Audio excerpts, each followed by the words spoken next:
मजबूर part 2। Paralysis हुए रामनिहोर को 7 वर्ष बीत गए थे। आज शाम को उन्होंने खाना कम खाया था। शायद वह कुछ चिंतित से दिख रहे थे।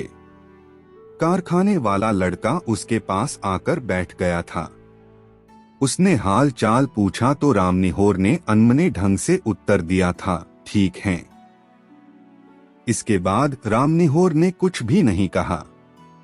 कारखाने वाला लड़का कुछ देर बैठा रहा और फिर अपने कमरे की तरफ चला गया।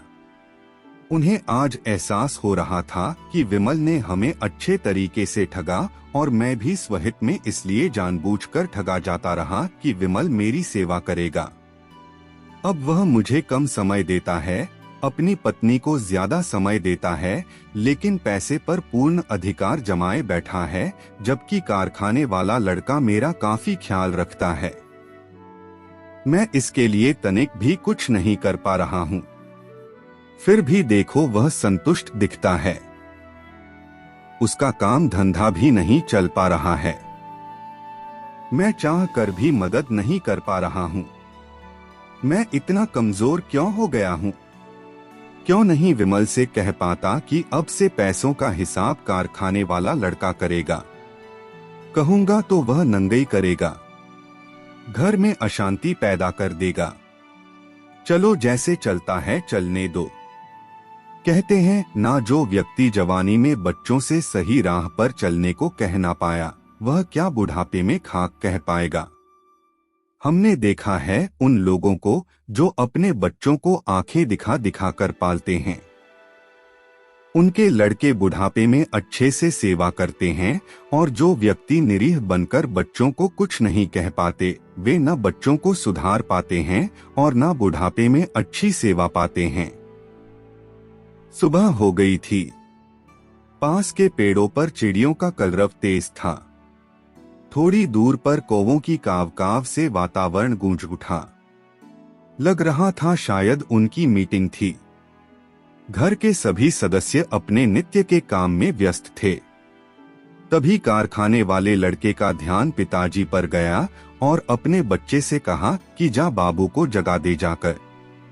बच्चा दौड़ा हुआ चारपाई के पास गया और बोला, बाबा उठो, सवेरा हो गया। इसके बाद भी उसने कई बार आवाज दी पर कुछ उत्तर न मिला। बच्चा दौड़ा दौड़ा पिताजी के पास गया और पूरी बात बता आया। कारखाने वाला लड़का किसी अनहोनी के डर से तेजी से भागा। नजदीक गया तो शंका उसकी सही साबित हुई। रामनिहोर इस दुनिया को छोड़कर जा चुके थे। अब पहले जैसी स्थिति न रही। घर के हालात बिल्कुल बदल चुके थे। जिसके हाथ में रुपयों की बागडोर थी, वह कमजोर पड़ गया। एक एक पैसे का मोहताज हो गया। पेंशन मां के नाम हो गई। उसने चतुराई दिखाने की कोशिश की। मां की चापलूसी करने लगा, परंतु मां समझदार थी। उसने सभी का ख्याल रखा। बमुश्किल 2-4 हजार रुपए उसके हाथ आते। कहाँ 37,000 और कहाँ 2 से 4 हजार। उसकी हालत खराब हो रही थी। पत्नी बीमार रहती थी। उसकी दवाई का खर्च ही ना कर पाता। हालत बद से बदतर। कई लोगों का कर्जदार हो गया। थक हार कर एक प्राइवेट स्कूल में पढ़ाने लगा। 10,000 रुपए की नौकरी में उसका काम ना चल रहा था, फिर भी किसी तरह अपनी जीविका चला रहा था। उधर कर्जदार परेशान कर रहे थे। कोढ़ में खाज माताजी से जो सहयोग मिल जाता था, वह भी जाता रहा। माँ भी एक दिन चल बसी। कर्ज से परेशान होकर अपनी मोटरसाइकिल बेच दी, फिर भी कर्ज ना चुकता हो पाया। अब स्कूल साइकिल से जाता था। कुछ दिन में वह पहचानने लायक ना रहा। शरीर सूखकर कांटा हो गया था। कहाँ जिंदगी भर नवाबी करने वाला व्यक्ति और इतना शारीरिक श्रम। शरीर पर प्रभाव पड़ना ही था। भाइयों से मदद मांगने जाता, सब मना कर देते। विमल काफी टूट चुका था। उसकी समझ में नहीं आ रहा था कि वह क्या करे। सुबह का समय था। आज भी चिड़ियों का कलरव तेज था। सदैव की तरह आज भी विमल की पत्नी देर से उठी। उठते ही पिछवाड़े गई, फिर आगे, लेकिन विमल उसे नहीं दिखा।